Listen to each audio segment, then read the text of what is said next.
सारा राशन लेकर आई हूँ और राशन में आप सभी के लिए घी, तेल, बासमती चावल, ड्राई फ्रूट्स, ऑलिव ऑयल, यहाँ तक कि दिया देखो तुम्हें केसर बहुत पसंद है ना, मैं केसर भी लेकर आई हूँ। साथ में क्यों ना imported cookies, Greek yogurt, organic आटा, हर्ब्स और जूस भी लेकर आई हूँ। इतना सारा महंगा राशन देखकर सभी घर वाले बहुत हैरान हो जाते हैं। अरे बेटा, लेकिन तुम इतना महंगा राशन कैसे लेकर आ गई?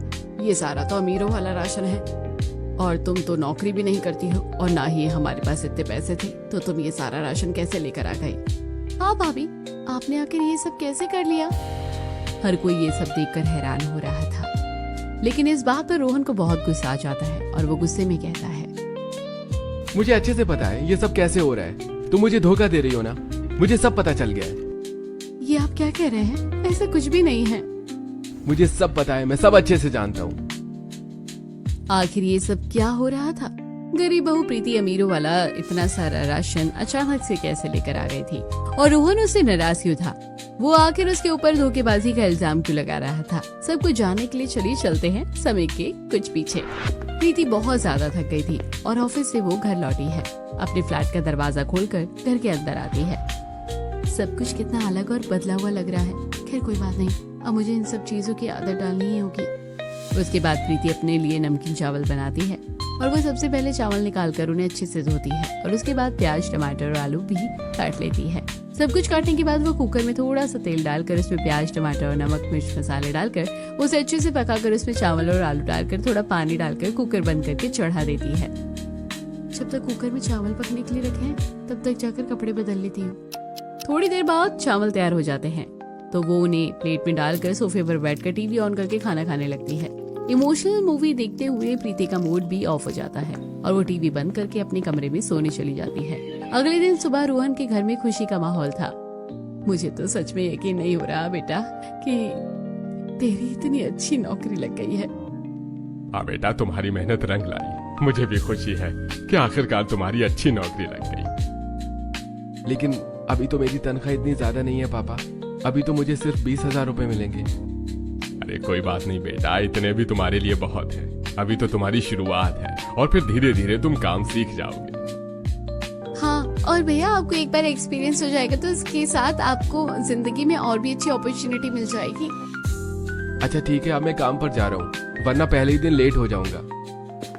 इतना कहने के बाद रोहन अपना ऑफिस का बैग उठाता है और काम के लिए निकल जाता है। वो रास्ते में जा रहा था कि तभी प्रीति और रोहन की टक्कर हो जाती है, जिसके बाद प्रीति की इम्पोर्टेंट फाइल गिर जाती है और उसके पेज भी इधर उधर फैल जाते हैं। अंधे हो क्या? तुम देखकर नहीं चल सकते? मुझे माफ करना, मुझसे गलती हो गई। मैं अभी आपकी हेल्प कर देता हूँ। कोई जरूरत नहीं है, मैं खुद कर लूंगी। उसके बाद प्रीति अपनी फाइल के पेज कलेक्ट करने लगती है, लेकिन रोहन भी उसकी हेल्प कर देता है। Again I am really sorry. लेकिन प्रीति बहुत गुस्से में थी और वो कुछ नहीं कहती, चुपचाप वहाँ से चली जाती है। आज रोहन का ऑफिस में पहला दिन था। वो ऑफिस में जाने के बाद अपना काम अच्छे से शुरू करता है। तो मैं अभी इन सारी फाइल्स को कंप्लीट करके मेरे कैबिन में लेकर आना है। रोहन अपना काम करता है और काफी देर काम करने के बाद वो कॉफी पीने जाता है तो देखता है जिस लड़की से आज वो टकराया था वो भी उस ऑफिस में काम करती है। लेकिन प्रीति रोहन को वहाँ देखकर मुंह बना लेती है और वहाँ से चली जाती है। अजीब लड़की है, 2 बार सॉरी बोल दिया, उसके बाद भी कितना ज्यादा गुस्सा कर रही है। शाम को काम खत्म करने के बाद रोहन घर वापस आ जाता है। तब शांति ने सभी के लिए खाने में आलू की भुजिया और रोटी बनाई थी। आज फिर से यही, तुमने आलू की भुजिया बना दी। अरे कितने दिनों बाद तो बनाई है। सुबह भी आलू गोभी थी और 2 दिन पहले भी तुमने आलू गाजर ही बनाई थी। इतने दिनों से आलू ही खा रहा हूँ। अब मैं क्या करूँ, जब सब सब्जी के साथ आलू डलता है तो कुछ अच्छा अमीरों वाला खाना बनाओ ना कभी मम्मी। हाँ रुक जा बेटा, अभी तुझे अमीरों वाला खाना लाकर खिलाती हूँ। मैं तो उसे जेब में लेकर घूम रही हूँ ना। इस तरह हर कोई बातें करते हुए खाना खाता है और सब खाना खाकर अपने अपने कमरे में जाकर सो जाते हैं। इस तरह दिन गुजर रहे थे। वहीं दूसरी तरफ प्रीति ऑफिस में किसी से ज्यादा कुछ खास बात नहीं करती थी। एक दिन वो प्रिंटर में कुछ प्रिंट कर रही थी, लेकिन उसमें कुछ प्रॉब्लम हो जाती है। हे भगवान, इस प्रिंटर को भी अभी खराब होना था क्या? कुछ भी कर लो, जिंदगी में तो बस मुसीबतें कम ही नहीं होती हैं।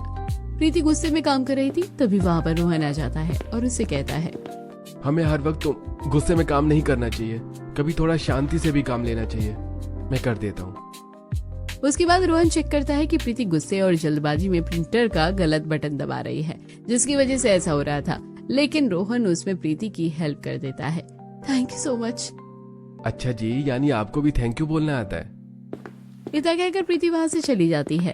अब अगले दिन से रोहन कभी कभी प्रीति को गुड मॉर्निंग विश करता है, तो कभी उसकी ऑफिस में छोटे मोटे काम में वो हेल्प कर देता है, जिसके बाद दोनों के बीच में थोड़ी दोस्ती हो जाती है। एक दिन दोनों लंच करने बाहर जाते हैं। एक छोटा सा ढाबा है, लेकिन मुझे यहाँ का खाना बहुत ज्यादा पसंद है। यहाँ के खाने में एकदम अपनापन लगता है और घर जैसा स्वाद आता है। अच्छा, अगर तुम्हें पसंद है फिर तो हमें ट्राई करना ही होगा। दोनों ढाबे के अंदर आते हैं और साथ में बैठकर खाना खाते हैं। तुमने बिल्कुल सही कहा था, ये खाना तो सच में बहुत ही ज्यादा लाजवाब और स्वादिष्ट है। हाँ, एकदम सस्ता और टिकाऊ है।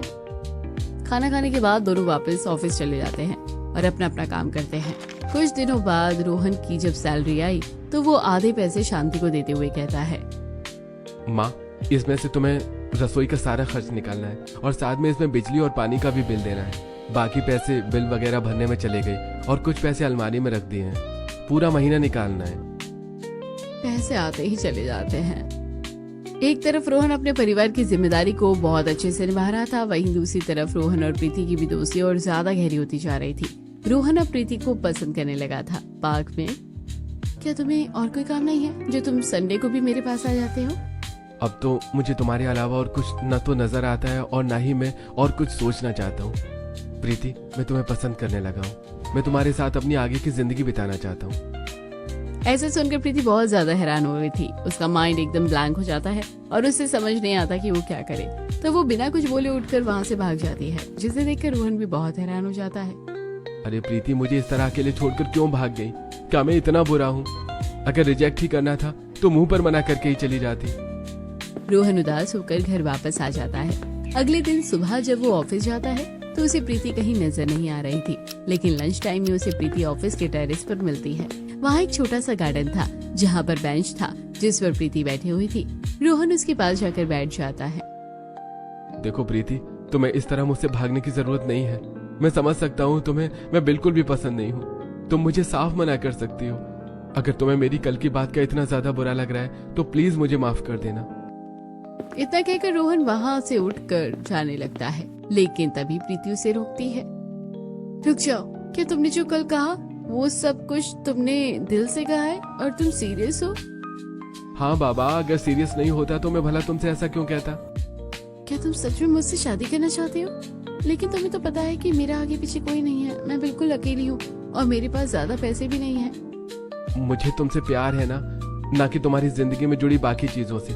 मैं तुमसे शादी करूंगा और तुम्हें हमेशा खुश रखने का वादा करता हूँ। और अगर शादी के बाद मुझे जॉब नहीं करनी तो? शादी के बाद तुम्हारा जो मन करता है तुम वो कर सकती हो। तुम्हें मुझसे कुछ भी पूछने की भी जरूरत नहीं है। तो ठीक है, फिर मुझे अपने घर वालों से मिलवाओ। घर वालों से? क्यों, घर वालों से नहीं मिलवाना क्या? हम शादी करनी है तो घर वालों से तो मिलवाना होगा ना?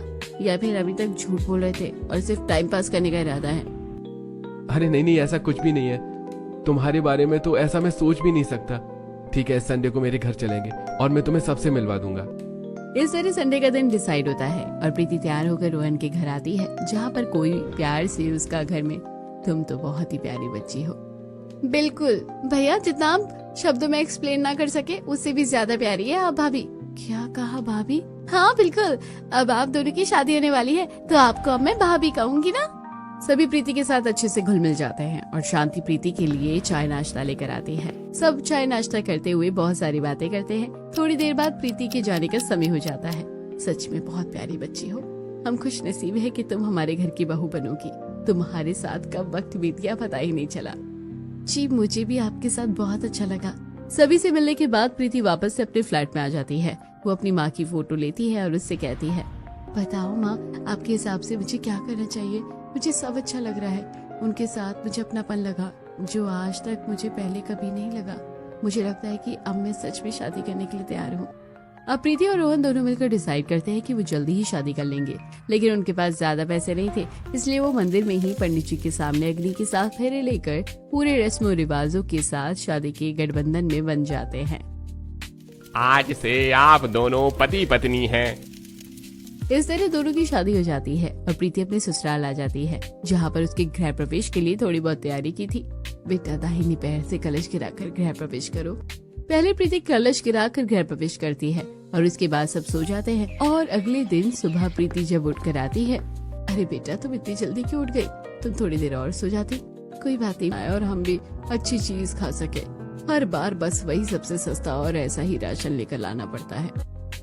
शांति उदास होकर ये बात बोलती है, जिसे देखकर प्रीति को भी अच्छा नहीं लगता। इस तरह दिन गुजर रहे थे। एक दिन रिया कॉलेज में अपने दोस्तों से कुछ बातें कर रही थी। तो चलो क्यों ना हम सब एक बढ़िया से रेस्टोरेंट में जाकर पार्टी करते हैं। मेरा बहुत दिनों से कुछ अच्छा खाने का मन कर रहा है। तुम बिल्कुल सही कह रही हो, मेरा भी कुछ अच्छा खाने का मन कर रहा है। चलो वहाँ के महंगे रेस्टोरेंट में चलते हैं और पार्टी करते हैं। हाँ तो चलो चलते हैं, फिर देरी किस बात की। ठीक है दोस्तों, तुम लोग जाओ, मैं घर चलती हूँ। तू भी चलना हमारे साथ। हमारे साथ चलेगी तो कुछ घट जाएगा क्या? अरे इसके पास पैसा होगा तभी तो हमारे साथ जाएगी। इतने महंगे रेस्टोरेंट का ख्वाब देखना तो छोड़ो, अगर ये कैंटीन में कुछ खाने के लिए पैसे दे दे तो वो भी गनीमत होती है। ये सुनकर रिया को बड़ी शर्मिंदगी महसूस होती है और उसे बहुत बुरा लगता है। वो उदास हो जाती है और बिना कुछ बोले ही वहाँ से चली जाती है। जब रिया कॉलेज से घर वापस आती है, अरे रिया तुम आज जल्दी घर वापस आ गई। एक काम करो, मैंने खाना बना दिया है, तुम जल्दी से हाथ मुंह धोकर खाना खाने बैठ जाओ। ठीक है भाभी। एक तरफ प्रीति रिया के लिए खाना लेकर आती है और रिया उदास होकर कुछ सोचते हुए चुपचाप बस खाना खा रही थी। क्या बात है, तुम इतनी उदास क्यों लग रही हो? रिया प्रीति को सारी बातें बताती है।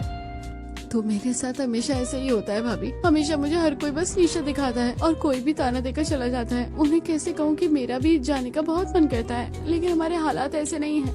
कोई बात नहीं, उन्होंने जो बोलना था उन्होंने बोल दिया।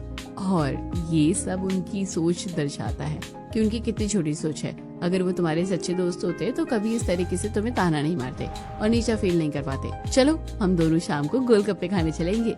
ठीक है, वैसे भी मुझे अपने कॉलेज फंक्शन के लिए कपड़े भी खरीदने हैं। इस तरह प्रिया रिया को समझाती है और उसका मूड ठीक करने की कोशिश करती है। शाम को प्रीति और रिया दोनों बाजार जाती हैं। दोनों सबसे पहले कपड़े खरीदने के लिए एक दुकान में जाती है। हाँ भैया, बिल्कुल ऐसा ही सूट दिखाओ जिसमें थोड़ा एक्स्ट्रा घेर हो, तभी तो अनारकली सूट पहनने का फायदा है। अरे ठीक है, मैं आपको इसमें और भी डिजाइन और कलर भी दिखा देता हूँ। दुकानदार रिया को ड्रेस के और डिजाइन दिखाता है। हाँ मुझे ये पिंक वाला पसंद है, आप इसका रेट बता दीजिए कितना है? इसका आपको हो गया 1000 रुपए। वाह, ये तो बहुत ही सही है। ठीक है तो इसे पैक कर दीजिए। अरे रुको भाभी, ऐसे कैसे पैक कर दीजिए? अरे भैया 1000 रुपए ज्यादा है, आप जरा कम कीजिए। जी देखिए, हम इसमें कुछ कम नहीं कर सकते भाई, हमें आगे से ही इतने में पड़ रहा है। हम इतने में देंगे तो हमें कैसे मुनाफा होगा? देखिए भैया, ज्यादा से ज्यादा मैं आपको इसके 800 रुपए दे सकती हूँ। इतने में देना है तो डन कीजिए। वो आदमी कपड़े पैक कर देता है और उसके बाद दोनों दुकान से निकलकर गोलगप्पे खाने जा रही थी। मानना पड़ेगा, तुम्हारी बार्गेनिंग स्किल्स तो बहुत इम्प्रेसिव है। मुझे नहीं लगा था कि दुकानदार पैसे कम कर लेगा। मॉल और डिजाइनर ड्रेस खरीदते टाइम तो ऐसा नहीं हो सकता। खैर, हम मॉल और डिजाइनर ड्रेस के बारे में सोच भी नहीं सकते भाभी। वैसे आप बहुत शरीफ है, उसने जो रेट बताया आप उसे ही भी लेने को तैयार हो गई हैं। ऐसा नहीं करते, हमें हमेशा इनको कम प्राइस बोलना चाहिए, तभी तो हम कम में सामान खरीद पाएंगे।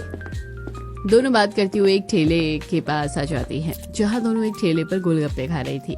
देखा, मैंने कहा था ना भाभी कि आपको यहाँ के गोलगप्पे बहुत अच्छे लगेंगे। तुमने बिल्कुल सही कहा था, यहाँ के गोलगप्पे बहुत अच्छे हैं। खट्टा मीठा होने के साथ साथ चटपटा भी है।